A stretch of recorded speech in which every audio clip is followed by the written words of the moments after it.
Hotep à tous, bien-aimés frères et sœurs. Dans la vidéo précédente, je vous ai présenté, je vous ai parlé, j'allais dire, autant pour moi, que le président Konan Bédié a subi le même sort que le président Laurent Gbagbo, que le président Pascal Lissouba, que le président Laurent Désiré Kabila de la RDC. Lui, c'était radical parce que lui, on l'a tué carrément. Au lieu de faire, c'était pas seulement un putsch, mais il a été tué. Donc, c'est un fait que les Occidentaux veulent contrôler notre dette, veulent nous endetter et veulent nous avoir endettés, veulent nous maintenir dans un système de dette de telle sorte qu'ils puissent s'ingérer dans nos affaires, comme vous avez entendu avec le président Bédié lui-même. Ça, c'est son dernier discours. Et 2 jours après, il y a eu le coup d'État. Et là, Bédié savait que pendant 20 ans, c'est la France qui gérait la Côte d'Ivoire.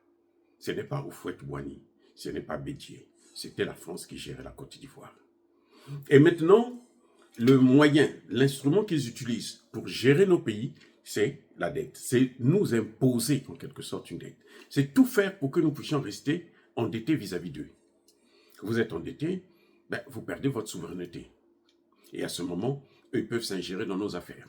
Et quand ils s'ingèrent, c'est eux qui gèrent maintenant nos problèmes à notre place. Et ils gèrent les problèmes par rapport à leurs priorités, pas nos priorités à nous, par rapport aux priorités des Occidentaux. C'est pour ça qu'ils peuvent se permettre de dicter le prix de l'or, le prix du diamant, le prix de l'uranium, ainsi de suite, à cause de la dette. Voyez comment ça se fait. Et quand vous refusez de prendre, de contracter de dette, les plus chanceux perdent le pouvoir. Les plus malchanceux, ils sont littéralement assassinés. C'est le cas de Magufuli. Magufuli a géré pendant 5 ans, il ne s'est pas endetté nulle part. Ni à la Banque mondiale, ni au FMI, ni au Club de Paris, ni au Club de Londres. Et il a réalisé plus que tout ce que tous les chefs d'État de la Tanzanie ont fait.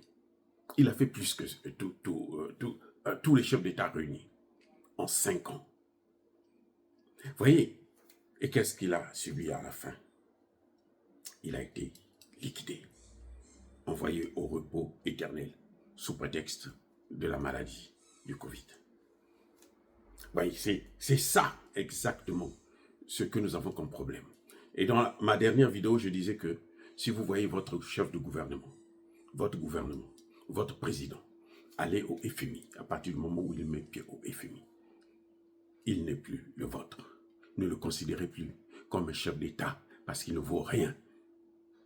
Soit il ne vaut rien, soit il n'a rien compris. Et maintenant, on ne peut plus, aucun chef d'État ne peut se dire, prétendre qu'il ne connaissait pas, parce que nous donnons maintenant toutes ces informations. Nous mettons ça au jour. Nous prenons des risques aux États-Unis, depuis les États-Unis, depuis la France, l'Italie, parfois et autres. On prend des risques, on donne des informations. Si nos chefs d'État ne respectent pas ça, c'est qu'ils sont complices de notre misère, c'est qu'ils sont complices de nos problèmes. C'est que ce sont eux le problème. C'est pas nous, ce n'est même pas les Occidentaux, c'est d'abord eux. Parce que quand tu sais, un homme averti en vaut 2.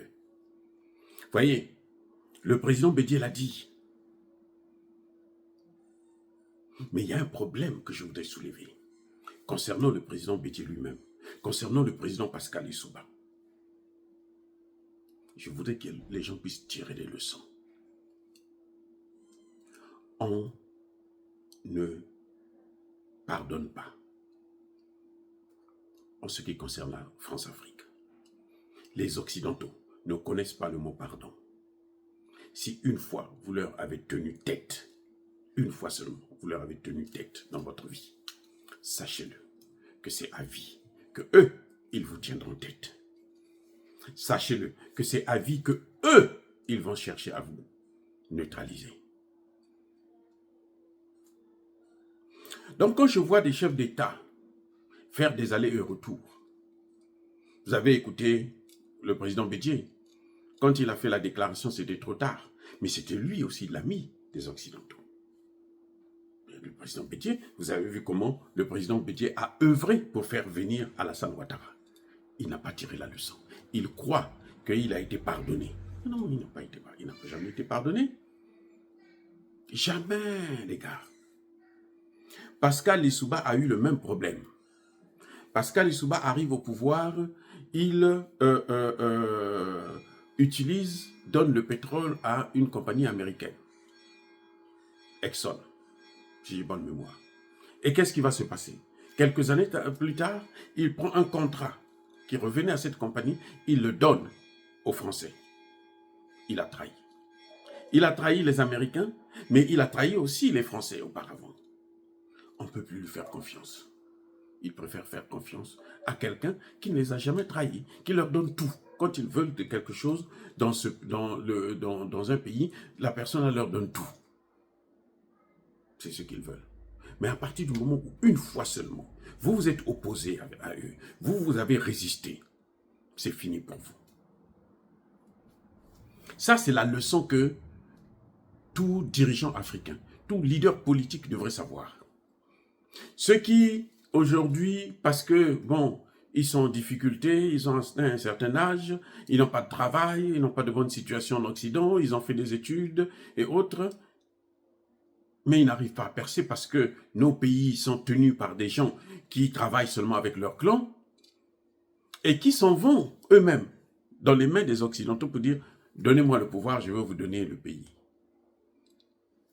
Quand ils arrivent, comme on le voit avec Sanko, « Donnez-moi le pouvoir, je vais vous donner le pays ». Maintenant, il y a la population qui dit « Non, la politique, là, c'est pas pour ça que nous on t'a mis là ». Quand tu es confronté à la population, eux, ils ne peuvent pas se sauver, la population ne peut pas t'aider. Et les Occidentaux, qu'est-ce qu'ils peuvent faire de toi? Si tu ne leur donnes pas tout, si tu ne te mets pas contre ta propre population pour tuer tes compatriotes, pour te maintenir au pouvoir, eh bien tu le perds. Et tu le perds de la manière la plus sadique. Parce que eux, tout ce qu'ils vont te demander, ça va coûter le sang de tes ressortissants. Vous avez vu Sanko, pour prendre le pouvoir, il y a eu 60 morts pour que Sanko et Bassirou arrivent au pouvoir. Et maintenant, ils ne respectent plus les conditions, les propos, les messages, les thèses qu'ils avaient soutenues auparavant, notamment faire partie des bases militaires françaises. Comme ils ne peuvent pas le faire, alors que c'est ça que la population veut, ils ont été manipulés par l'Occident. Et vous allez voir, s'ils ne font pas attention, on va les lâcher. Ils vont les lâcher. Ils seront obligés d'être radicaux. C'est pour ça que vous voyez comment ils sont en train de faire actuellement en ce qui concerne les droits de l'homme. Vous parlez, vous marchez, on vous prend, vous met en prison. Ousmane Sonko qui était en prison. Et le peuple sénégalais s'est levé pour le sortir de la prison à cause de son droit de parole, le droit à la presse. Lui maintenant, il empêche les autres d'avoir le même droit qu'il a mené en prison et qui a permis à ce que le peuple puisse le soutenir. Donc, c'est une leçon capitale à tirer. Et cette leçon, je voudrais qu'elle s'adresse à quelques présidents, à 2 présidents. Pour ne prendre que ceux-là. Mais c'est valable pour tout le monde. Le président Touadéra et le président Assimi Goïta. Qu'est-ce que je voudrais montrer entre les deux? Il y a une différence. Les deux partent sur une même ligne droite. Mais après, ils changent. C'est-à-dire que vous avez un président comme Touadéra qui pense que non, la France c'est toujours un partenaire. La France peut venir investir chez nous. Le président Tshisekedi utilise la même thèse. La France c'est un partenaire. Il y en a qui disent carrément mon frère Macron. Macron vous dit lui-même à la télévision. Dans d'autres occasions, bien sûr, c'est pas sur place. Il dit moi je n'ai pas de frère. Moi je n'ai pas d'amis. Macron le dit ouvertement. Donc, quand je vois le président Touadéra, le président Tshisekedi, élu démocratiquement, même si, bon, on peut avoir quelques contestations, ils savent que nos problèmes viennent de la France. Ils savent qu'ils ont, à un moment donné, affronter la France pour qu'ils puissent se maintenir au pouvoir. Ils savent que la France est à l'origine de toutes nos difficultés. Mais ils continuent quand même à faire des va-et-vient. Un coup, par exemple, le président Touadéra, il va prendre les Russes, il chasse la base militaire française, mais il se permet quand même de se lever, comme un idiot, pour aller manger à l'Élysée. Si on empoisonne un type comme ça, là, qu'est-ce que nous en avons à foutre? Franchement, qu'est-ce que nous en avons à foutre? Il sait. S'il ne savait pas, ça peut se comprendre. Il sait très bien. Puisqu'il a agi contre eux, il les a combattus pour libérer le Centrafrique. Il a combattu les États-Unis, la France, l'Allemagne, la Grande-Bretagne, l'OTAN, en quelque sorte. Mais quand même, il peut se permettre de se lever un matin parce qu'Emmanuel Macron a dit « Oh, viens manger à table avec moi. » Il se dit que cette table-là, s'il ne mange pas sur cette table, il ne peut pas vivre. Son existence est compromise. Il va manger quand il revient. Si un type comme ça est liquidé, vous faites quoi? C'est le cas de Bédié. C'est le cas de Gbagbo, Laurent Gbagbo. C'est notre père, nous l'aimons bien. Mais il faut qu'il tire les leçons. Parce que là, il est prêt à revenir encore au pouvoir. S'il vient avec ces mêmes thèses-là, que la France, ce sont des partenaires, que la Belgique, c'est un partenaire, on le voit tout le temps voyager en Belgique, aller-retour, aller-retour. Les Belges, là, ils ont besoin de nos terres. Les Belges, là, ils ont besoin de nous coloniser. Et tant que vous allez les considérer comme des partenaires, au même titre que la Chine, la Russie, l'Iran, la Corée du Nord, qui ne nous ont jamais rien fait de mal, sauf lorsque nous-mêmes on est idiots, alors on commet une erreur. Ça va de soi, bien-aimés frères et sœurs. Vous voyez, et il y a de ces choses comme ça que nous devrons comprendre. J'ai parlé de Assimi Goïta, parce que c'est le modèle à suivre. Assimi Goïta, c'est le modèle à suivre. En tout cas, en ce qui concerne l'Élysée, la France, les États-Unis. Assimi Goïta, jusqu'à présent, Emmanuel Macron a voulu venir, l'a invité en France, il a refusé. Emmanuel Macron a voulu venir et devait venir en décembre prochain, le 20 décembre prochain. Assimi Goïta a dit, niet, je ne te reçois pas. Est-ce que Assimi Goïta est mort? On s'en fout. Parce que ce qu'ils ont dit dans la Bible, eux-mêmes, ils ont tout contredit. Et c'est à nous de prendre nos responsabilités. Nos dirigeants, c'est pour ça que j'ai voulu revenir sur ce discours de Bédié. Vous faites un discours, vous identifiez le mal, mais vous êtes là toujours à flirter avec ce mal, à côtoyer ce mal. Vous lui donnez tout le temps l'occasion de vous faire du mal. C'est ce qu'est en train de faire Touadéra. Et j'espère que Laurent Gbagbo ne tombera plus dans ce piège. Parce que je vous rappelle que Laurent Gbagbo a financé la campagne présidentielle de Jacques Chirac et des autres membres de l'opposition. C'est des fortes sommes d'argent qu'il donnait. Laurent Gbagbo lui-même l'a reconnu.